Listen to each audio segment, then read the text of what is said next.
Good morning. Let's have a look at yesterday's green screens. Well, no green screens to show you, but let's take a look at the plays which stood out yesterday in a busy day where the cup could catch you. Well, the only one I managed to save was Wycombe and Fulham.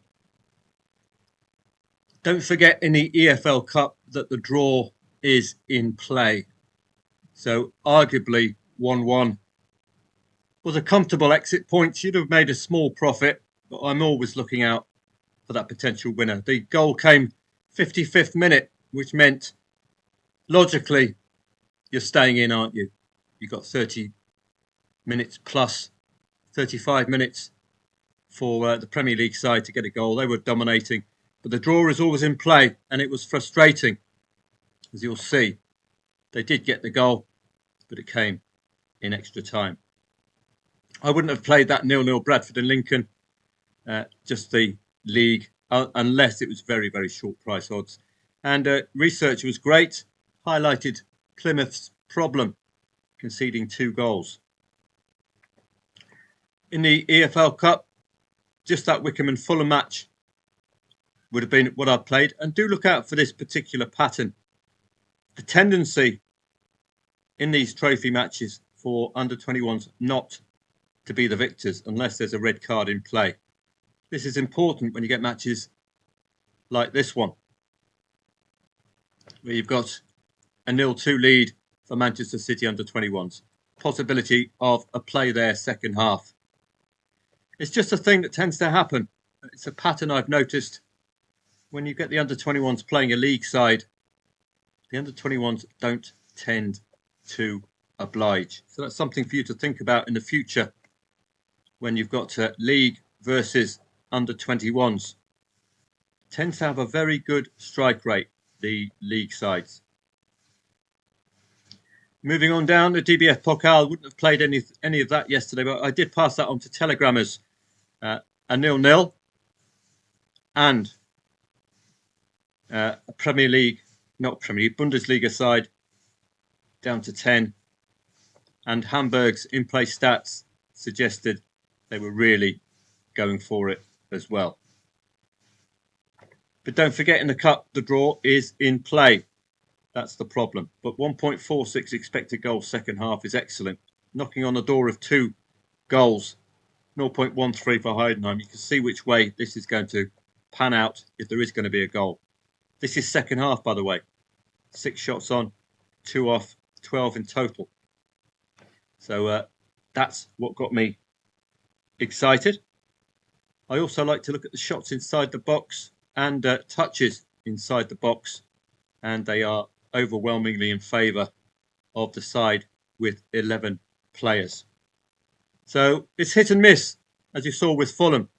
The draw is in play, but if you did lay the draw here with that red card, you'd have got a very nice odds move. And look at that. That perhaps sums up the problems we have.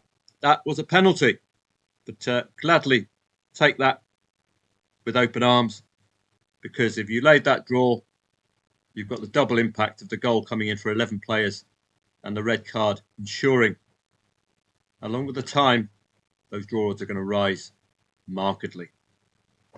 Lecce and Napoli was the other call. This was a feel of a must-win for Napoli, really. Trouble scoring away from home recently for Napoli was a great concern coming into this match. I personally laid over 0.5 goals at half-time, and I sat on this for a bit. Missed that penalty.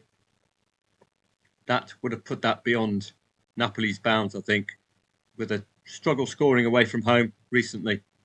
Thankfully, that was missed. And Aguisa came in, so I really should have got on.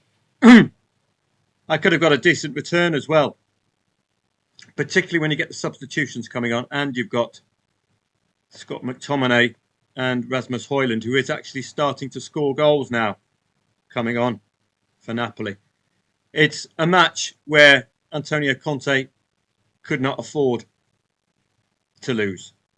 If you look at the head-to-heads recently for Napoli, that defeat to Torino, troubling, but they did start fight back here. This was always going to be a very tricky encounter. So laying the draw second half, Napoli scoring first, draw odds rise markedly. I didn't record the screen, alas. The only recent one was the Nice one and the Wolves one and the Wycombe one. So sorry about that. Simple lay the draw. However you played, I hope you got on that one. Desperate need for points for Antonio Conte's men. No plays at all in the Copa del Rey, but a gentle reminder to you about short odds equaling goals. And you can also have a bit of fun with the ultra shorties like 101. I'm afraid that's out of my bounds. My highest scoreline would be 9-0 in matches like this.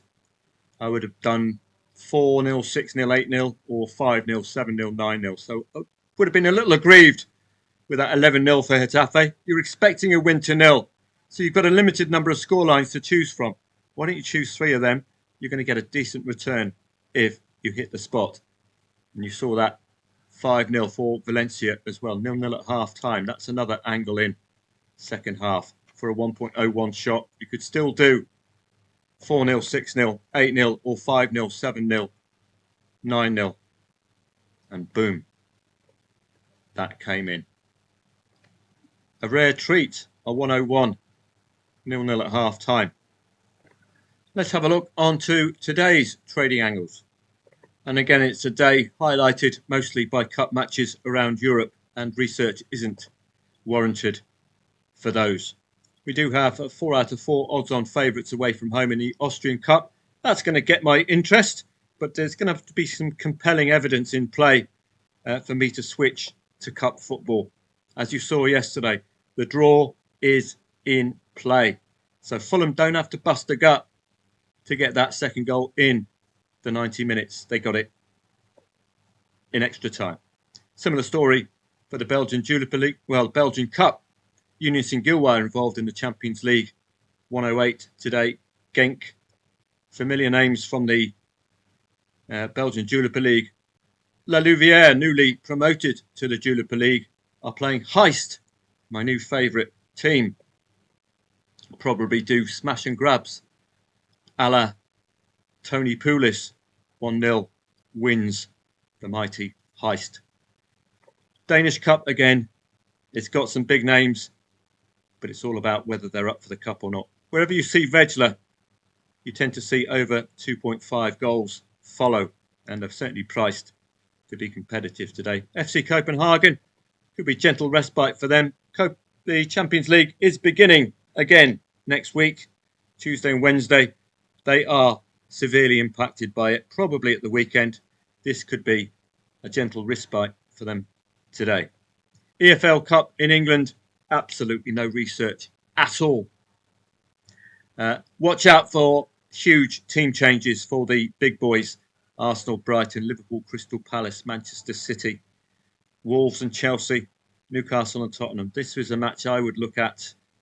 Wolves, I think, keen to get out of this competition, wriggle out of it, because you've got to focus on surviving in the Premier League, not a Mickey Mouse EFL Cup. So I would be looking at Wolverhampton Wanderers' plucky home performance, but oh dear, they happen to lose in 90 minutes. What a pity. We'll have to focus on the Premier League. So team news will be vital. I think with Liverpool, you might need that context that we had with Napoli, where you're just hitting a few away defeats and it's becoming must-win territory. So psychologically important, this match, particularly with Crystal Palace having such a good head-to-head record against Liverpool. If we go down, at least recently, look at this, all the way back to the Community Shield, that 3-2 win and then a 2-1 win in the Premier League. Both teams have tended to score. It's all about the team news today, but this is something that Liverpool will have to address. 5 defeats in 6 matches. So that's something they'll be keen to end. And playing English teams as well. That's 4 defeats out of 4 playing English teams recently. So contextually, it's not an important competition, but psychologically, particularly when you're at home and when old Arne Slot is under a little bit of pressure, some are saying he's been found out with his own signings and his own tactics not quite working. So this becomes a very important match, but that's laughably short odds for the Malays Liverpool find themselves in. If their patterns in the Premier League continue, they are booked in for a goal when they concede. Both teams to score has been a strong pattern. 2-1 defeats tend to occur, or 3-2. At least one goal in it defeats if Liverpool are to lose. So it's all about team news today in the EFL Cup with all of these sides, Premier League sides apart from the Swans. They should be fielding much changed sides, particularly the Champions League sides, Newcastle, Tottenham, Manchester City, Liverpool and Arsenal. With the Champions League occurring next week and the Premier League at the weekend, something has to give. You can't be sacrificing your big boys for this cup. 60 minutes is going to be vital, I think, for team changes. That could boost any team's goal chances if they need goals. French Ligue 1 is a busy coupon today in the top flight. So let's take a quick walk through some of these matches.